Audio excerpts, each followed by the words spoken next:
Welcome to the Stay Spicy podcast, where we have honest, fun, and spicy conversations about being your authentic self. Welcome back to the Stay Spicy podcast. Oh, we are in season 3, talking about entrepreneurship, talking to women entrepreneurs, and today is going to be extra spicy. We were just talking about how I dressed for today's entrepreneur. We'll unveil exactly what she does in a second. But if you are watching us, my top might be a little bit of a giveaway. It's funny because when people hear our company name, our podcast name is Stay Spicy, I often get the question of, oh, is it about sex? 100%. Yes. I'm like, no. Could be. But today it is, kind of. We're going to be talking about sensuality, sexuality, and yeah, a little bit of sex. Let's talk about sex, baby. Let's talk about you With Chelsea. and me. With Chelsea. Oh, yes. That was a missed opportunity on my part. Record. Yes. Yeah. So today we have a really cool guest. Yes, we have the amazing Chelsea Manny. And Chelsea is the founder of Anastasia's Bedroom. And that's an online boutique. And that's definitely more than just a place to shop. It's a place, and it says, you say on the site, it's a space to explore, to play, and to find joy in the little luxuries that make you feel alive. Mm-hmm. So welcome to the podcast. Thank you, Chelsea. Nice. I'm so happy to be here. This is so exciting. Thank you so much for having me. So we started, this started as a small spark of inspiration. And I mean, your business has blossomed into a collection of lingerie, loungewear, intimacy essentials, and it's all designed to make you feel as good as you look. Yes. Now tell us a little bit about your business and how it all started for you, Chelsea. Okay, so Anastasia's Bedroom is a confidence-centered lingerie and intimacy boutique. So the main thing that we focus on is making women feel good, irresistibly themselves, and just good, essentially. Right. And I sell lightly loved and new treasures on websites, through my website, through markets, and through community collaborations. So it's all about women coming to a place, essentially like coming into my bedroom, finding stuff they like or can bring to their own bedroom, which makes them essentially feel good. Or to a podcast recording. Or to a podcast recording. I mean, people do wear lingerie out of the house these days. They can wear long maxi slips or beautiful teddies underneath their blazers, which I love. So it's a space for women to come, play, feel good, and explore. Mm-hmm. Amazing. It's just beautiful things. And yeah, I am wearing one of the pieces from Chelsea's store today. And the ladies here told me that people do wear lingerie under blazers, that's a thing. So I was hoping I wasn't being punked, and that if it's not, I'm starting it. No, it looks it's one of my favorite looks. Honestly. It just feels great. It's sexy. And even like for bedtime, right? I hate wearing pajamas because I feel like I'm going to be suffocated, but it's nice when you wear something nice and like satiny, silky, and it's for me. Yeah. I think that's the point, right? Yes. Is I feel like lingerie is for me. Absolutely. It's for the person that's putting it on, and to me it's for when you put it on and it's that feeling that comes with putting something on and getting a glimpse of yourself in the mirror and being like, ooh, like that looks hot. I feel good. I feel confident. And it really comes down to that individual feeling great in their own skin and feeling confident. Why lingerie? Like, how did this all start? Mm-hmm. Oh, well, it started with the name Anastasia. The name Anastasia's, when I'll just give you guys the whole lowdown. Yeah, give us the whole story. So I was in a yoga class one day, and I was in a position where I just wanted to go back to one of the happiest times of my life, which was Anastasia's, the restaurant I used to work at ages ago when I lived in Surrey. I grew up there almost, and I feel like I gained my confidence at that restaurant from ages 14 to about 19. I worked there. I loved it. I made some solid friends. I learned so much about myself. So it started with the name Anastasia's, and then just through my love of lingerie, wanting to support women-owned businesses, and really wanting to bring that confidence to other women is where the lingerie came in. And then the lingerie turned into not only lingerie, but loungewear and intimate essentials, anything from intimacy pillows to lubricant to toys. And that's kind of how the whole idea came. So it's been about a year since the idea came into my head, and then I launched in November, and now here we are. I have a website, I do markets, I try to bring the confidence out into the real world by little moments of self-love that women can purchase, and then hopefully have a nice moment when they bring it home and put it on. So you don't have a storefront. You have it online. You do markets and out of your home. How do you find women are responding to that? It's a different model, it right? is, and it's really my dream was to have a storefront. I still have that dream. It's really alive in my mind, and I always try to put it out there. But I feel like there's a really big shift these days of shopping online. People being very comfortable with online shopping, including myself. Like I bought everything online. So I think people have taken it very well. And the fact that I do go to markets, people can see me, talk to me. I'm happy to help people figure out what they want. And I like to listen to feedback. I love hearing what people have to say, what would make things work better. And I'm really in the community trying to engage with everybody and try to just put myself out there as much as I can. Yeah. Well, you're such a warm and inviting person. And so I feel like, in this space, you would make a person feel safe, and that it doesn't have to be a storefront. And I kind of love that it isn't. I mean, on your Instagram, you always talk about like, come play in our bedroom, and it's very personal. And I think that that's the point. And I see that women in these spaces that are owning these businesses approach it so differently.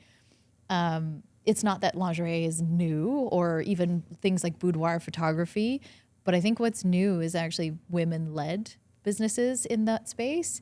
And at least I perceive that the way it used to be is that this was for someone else's consumption. That photos, sexy photos of us, lingerie, all these things were for someone else's pleasure. Whereas when women run these businesses, it's like, no, this is for us. Yes. And so maybe tell us a little bit about your vision, how you want to change people's perception of these things, and how that factors in. I think it's very important for women to run these types of businesses, because essentially it's for us. We're the first ones that have to put it on. We're the ones that have to feel good in it. And that's where the confidence and everything comes through, I believe. Yeah, I think that's a really good point. And I think that the conversation around sex has really changed. Yes. I mean, I'm a millennial, elder millennial. I'm aging myself here. But I remember, media and sexuality just taking over everything in the 90s. So we grew up with Britney Spears. We grew up with Victoria's Secret fashion shows, America's Next Top Model. Everything was for the male gaze. A lot of things were everything from clothes to makeup. And, now we look back and just see how the body shaming was just such a big piece of that. Looking back was terrible. And I think now that we're having a little bit of a mini sexual revolution, and I think it's people of all ages are talking about sex. Married people are trying to find that spark. We have OnlyFans now, so we have a lot of ways that women are empowering that space. What are the trends you're noticing with your customers? And I imagine you have a broad customer base. What are some of the things you're noticing? Well, the shopping online is a big trend. I think putting yourself and self-love is a really big, beautiful trend that I love. I feel like confidence and self-acceptance is very, very important. I think there's a big trend in sustainable fashion right now. So I'm so happy that I can incorporate my lightly loved into Anastasia's bedroom. Another big trend is lingerie, plus size lingerie. So it has lingerie of all different sizes, because everybody is different. So I really wanted to also bring that onto my website. That was one of my biggest things that I wanted to incorporate on my website, is to have all lingerie for all different shapes and sizes. And another big trend that I really love is community engagement and collaboration through community. Right. So you are relatively new into this venture. Like, it's only Brand been new. Yes. Yeah. But even though you're new, this has been a work in progress for some time, because as we know, it's It's kind of like the tip of the iceberg. When you see the business launch, all you see is that piece that's above water, but all this work that went into it underneath. Tell us a little bit about your journey to get this off the ground. It was so, like, I work another job and I work this job, and there's so much work that goes into Anastasia's, but it's just been so fun, and the learning curve has been huge. I went from just doing spec writing at home, sitting at my table Monday to Friday. Now it feels like I can get out, travel, talk to people, get my story out there. It just feels like so much more of me is coming out. And the steps I kind of took to get there, there's so many, but a big one that I am very proud of myself was to make a website and design my website and do that whole process, because it's not something you know how to do if that's not in your world already. So building a website, and then I also got to travel to Montreal for the Curve lingerie show that happens all over the world. And that was nice because I got to go by myself and kind of just have a moment where I was just a business person and not, I mean, I love being a mom, but it was nice to step away and just like have that time to myself.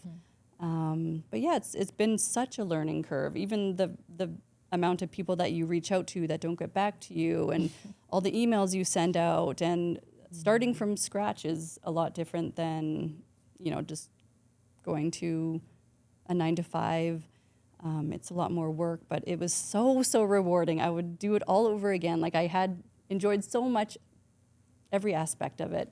The learning, the growing, the building, the connecting to people, the reaching out to other people in the community, like 12 Petal Botanical, Jeanette. So it was just been so much fun. I've had so much fun doing this business. It's just been so great.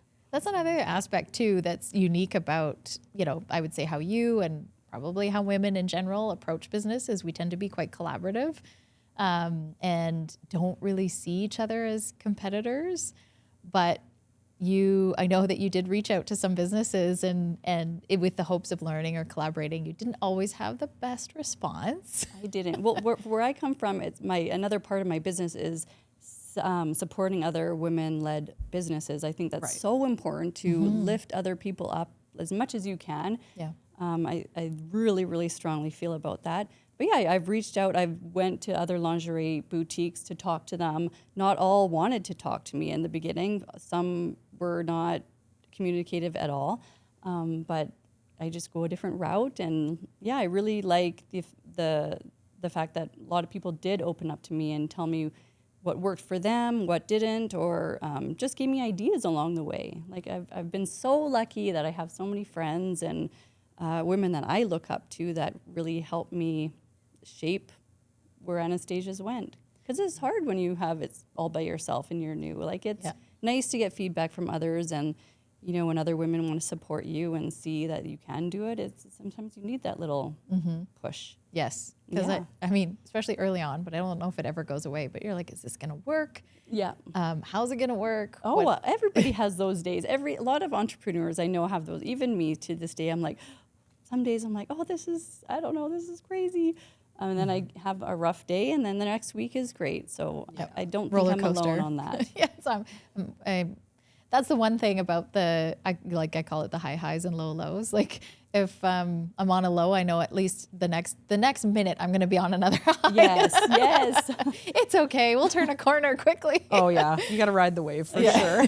And so much of that positivity comes from other people or being around people that are like-minded or have that, like you guys. Well, thank you. Appreciate that. Well, and it's but also being able to talk about those shit moments, right, too, with people. So I love having my cheerleaders. I always call Sherry my best hype man.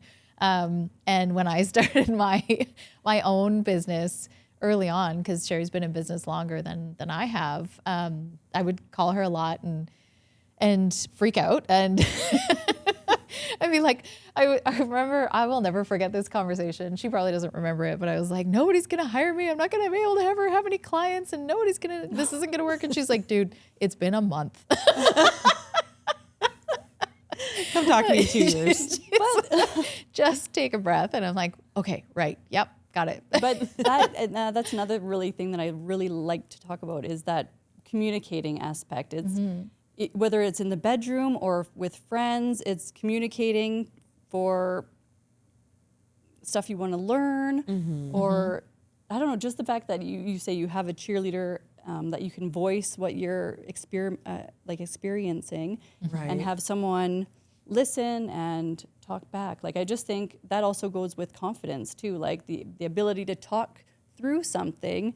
And I mean, that can be anything, but it really ties back to being confident enough to like take that step. Absolutely. And communication is so important in that space. Yes.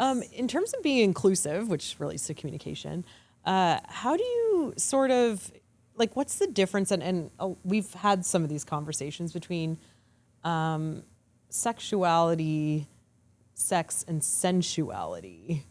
Because we know that there's a bit of a difference, and sometimes in our media and in North America, it kind of gets construed. Well, to me, sexuality is who you are as a sexual person. Whatever that looks like, whatever orientation that is, that's you, yourself, and how you explore that world. Sensuality, to me, is like the touch and the motions and the feeling you may get from an encounter. And then sex is just the act of doing it. And I don't know, I feel like it's really important for us to acknowledge and talk about how we see the difference between sexuality and sensuality. I actually even feel like, for me, sensuality can have nothing to do with sex. And it is really about more like a feeling that's inside you, as opposed to having anything to do with the act of sex. The two can be connected. They don't have to be. And for me, I didn't learn that until I was in my 40s. And I went to Colombia to learn how to Latin dance. And it's a dance called bachata, which is originates from the Dominican Republic. But there's a traditional version, and then there's a sensual version. And I will never forget filling out this questionnaire about, my dance experience, which was none. And then they're like, which one do you want to learn? And I don't know where this came from, but in my head, I was like, oh God, not the sensual one. I don't know where I started clutching my pearls from, says the girl who's wearing a lace red teddy. And then I got there, and then they said, okay, so you want to learn the traditional. I said, you know what? Just teach me whatever. I want to learn it all. Yep. And I started doing these body movements, body rolls, body isolations, and feeling the music. And I just will never forget that feeling that came over me, where my sensuality started to come out. And it was something I think I had like shamed and buried long ago. And there was this whole discovery process through that I realized that from a very young age, I have been a sensual person. Naturally, others sexualized it, and I became ashamed of it. And I think that these conversations we're finally having more openly in society, we have to talk about that, and that someone else's reaction to you, your sensuality, your sexuality, you, and what makes you feel good is a them problem. It 100%. Is not a you problem, and you don't have to change anything about yourself. And I made a commitment to myself at the end of that trip that I was going to bring that back with me and never let it go again. I love that. And regardless of it had nothing to do with how I looked, right? What size I am, what I was wearing. It was more of a feeling that came from within.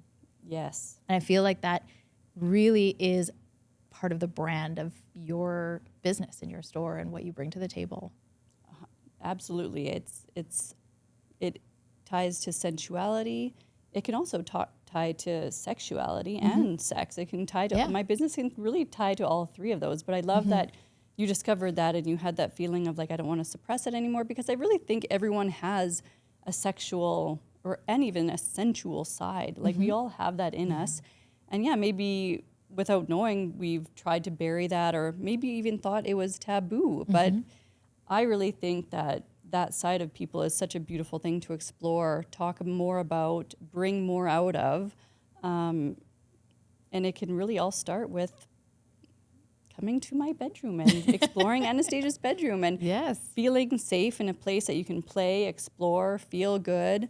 And we're all here to support that and welcome that. And so you're at markets, you mentioned. And I mean, not all necessarily like kink markets. You're at some like craft markets and different events. And so what kinds of reactions have you got from people? I get every reaction I've gotten. Because you're walking down and you're like, oh, here's a knitted toque and a dildo.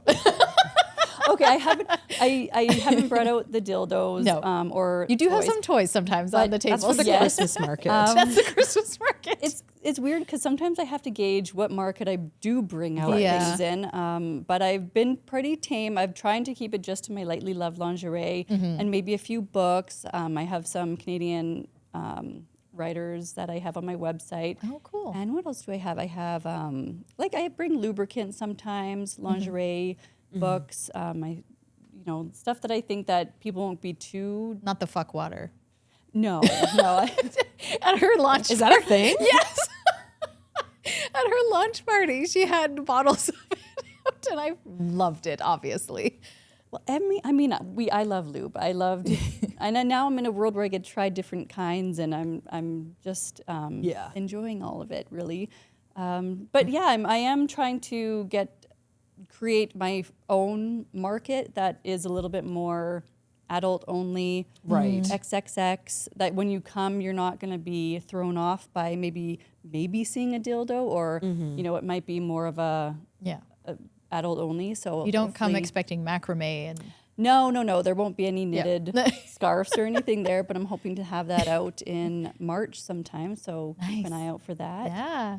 Yeah, but markets are so much fun. I love doing markets because then I get to see people. And there are people that will come up and genuinely love what I'm doing. And essentially, I always tell people this is my elevator speech. I'm trying to make women feel good with things that you can find in a bedroom. So when people come into my booth, quickly, as they're in and out, that's what I try to get across to them. It's just, this is, or not mainly, it is only, it's a women's bedroom boutique for intimacy essentials. And yeah, people have been really, really great, actually. Yes, I do get the kind of oh, let's go by.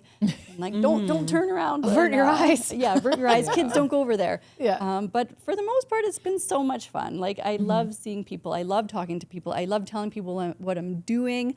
And I love meeting the other market people. It's such a good community, and it's a small business community.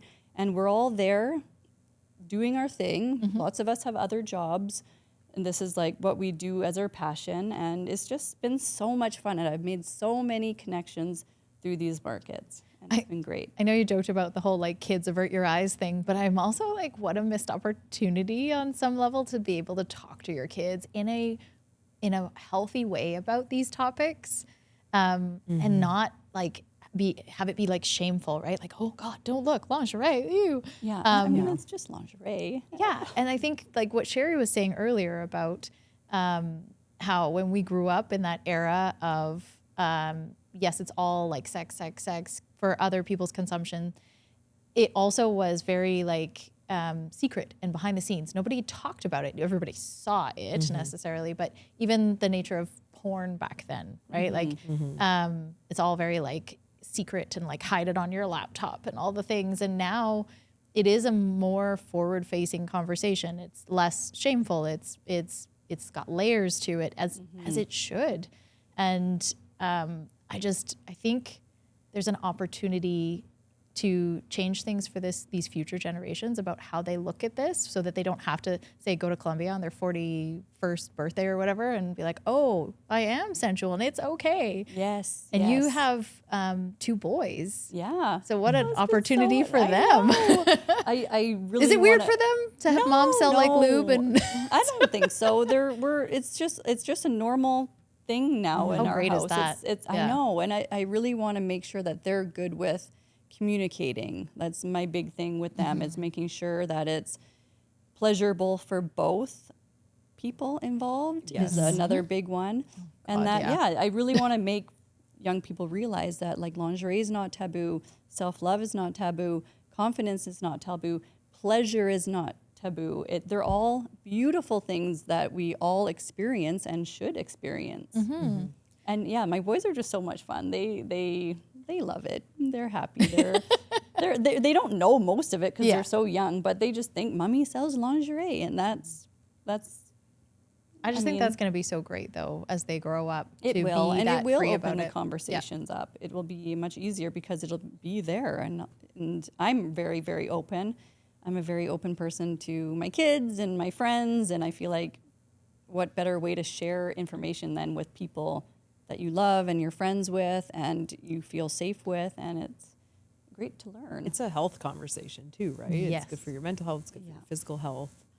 And I actually saw something on Instagram that said, like, I don't know if it was a fake thing, could be fake news, but that like there was a study that if you have like intercourse twice a week or something like that, it's like got all these health benefits. It's good for women. your immunity. Yeah. I feel like it is as well. Yes. Yes. I feel like it's a good Do it for your health. That should be the do it for slogan. your health. Winter activities. We're all looking for winter activities. And it's warm. good to explore different things. I feel like I've been with my husband for 10 years now, and now that I'm kind of dabbling in this new world of toys and lubricants, it's kind of opened up our world now, and I have to say it's so much better now than it was maybe 2 years ago that we get to explore these different items and try new things.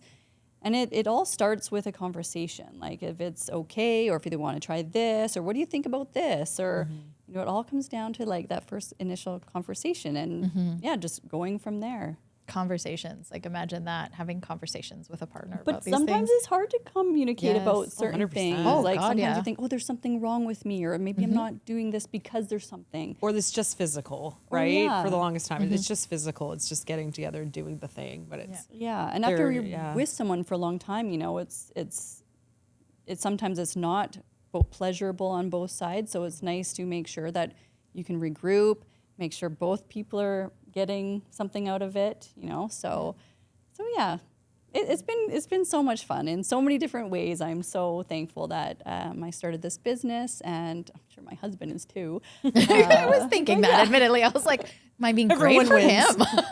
support women in business. Everyone wins.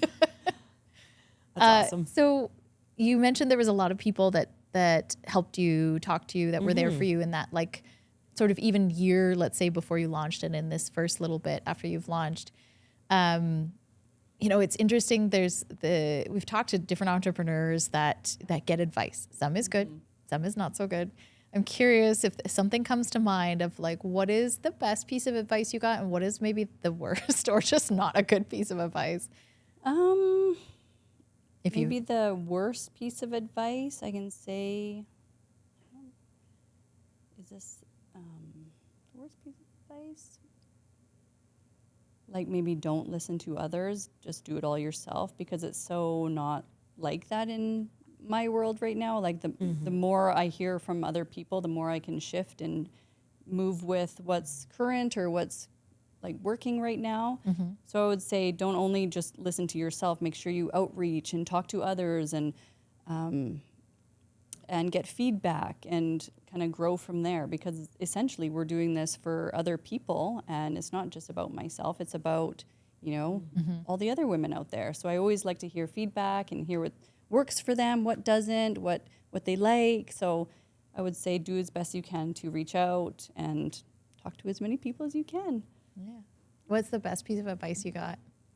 My best piece of advice, I think it would just be about like not to give up. I think I have two sisters who are I'm super close with, and they've seen all the ups and downs and the good days and the bad days, and they're always just so supportive, and they always just say like, you can do, like they're just very,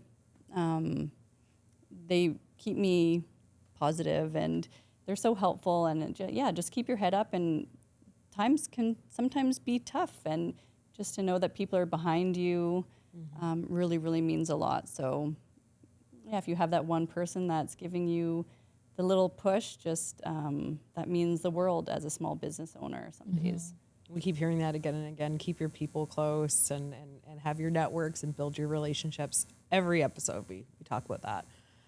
What's a myth, an entrepreneur myth that people say it's true, you're like, no, Bust it. it's not. Bust it. I would say a myth would be that the business you have in your business plan, like, or the one that you thought of initially, is going to be definitely the one that you end up with, because I feel like it might shift or it might meander to a different space, and just to be flexible and go kind of organically with it, because things do change along the way. Like, my whole idea and wish to have a brick and mortar was my original plan. And then I talked to others. I looked at my finances and I'm like, this is not going to work. So it's just kind of being okay with shifting with where the business may take you, because it might take you to somewhere really beautiful or somewhere a little bit different than you had in your mind to begin with. So, yeah. I love that. Yeah, don't be too rigid. Allow for things that you hadn't even considered to come into your 'cause world. they will. Yeah. Things come up. Be flexible, both in business and in the bedroom. Yes. Love it. It's a great way to end the episode. On that note, I apologize, Mother, but I also don't apologize, because we should be talking about sex, sensuality, sexuality openly and confidently and without shame. That is my hope for everyone, including, I hope everyone visits Anastasia's bedroom. So Chelsea, where can they find you? They can find me at anastasiasbedroom.com, and I will also be at markets popping up around the city. So I have all my markets listed on the website. Awesome. So that's where you can find me. And if you don't live in Edmonton, go find her online. I encourage you also to follow her on Instagram, because I love all the things that she posts, and I'm just constantly DMing her being like, hey, can you set that aside for me and that aside? You're going to break my bank, but it's amazing. You're amazing. Thank you so much for joining us. Thank you so much for having me. I've had a blast. And everyone stay spicy in and out of the bedroom. Stay spicy. Thanks for listening to the Stay Spicy podcast. We love hearing from our listeners and want you to be part of our community. So connect with us on social media at Stay Spicy Inc. And visit us online at stayspicy.ca.